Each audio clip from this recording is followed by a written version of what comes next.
Ever wonder how to multiply imaginary numbers? Let's explore that together.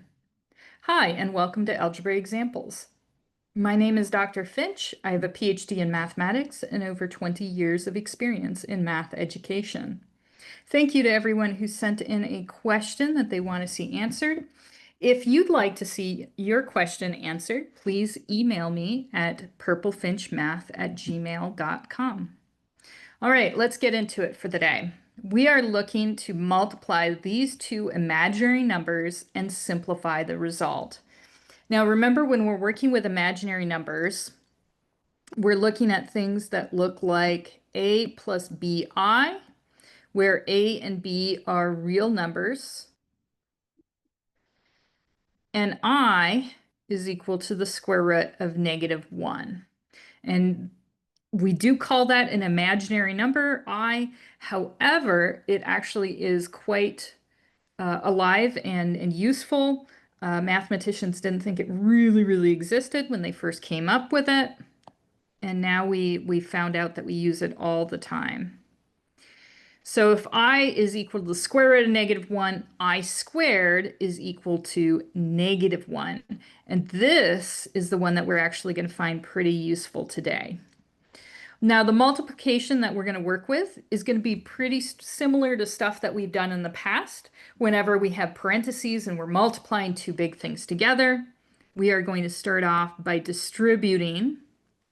So we have 6 times 4 plus 6 times 3i.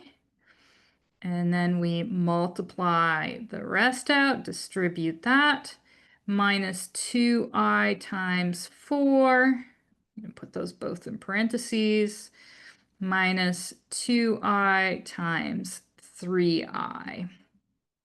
Okay, whew, that doesn't look very pretty. Let's see what we can do to make it a little bit better.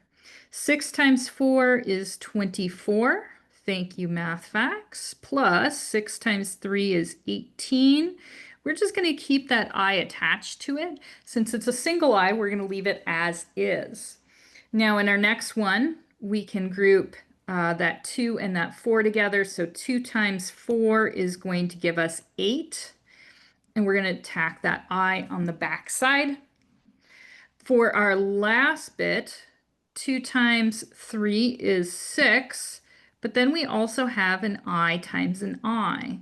When you have two copies of the same thing, I times I, we can write it as I squared.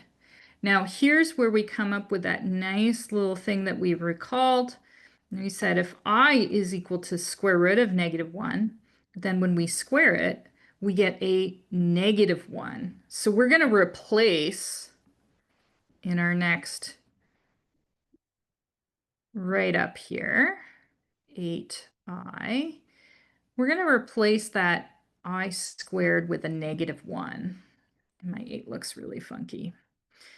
All right, so let's actually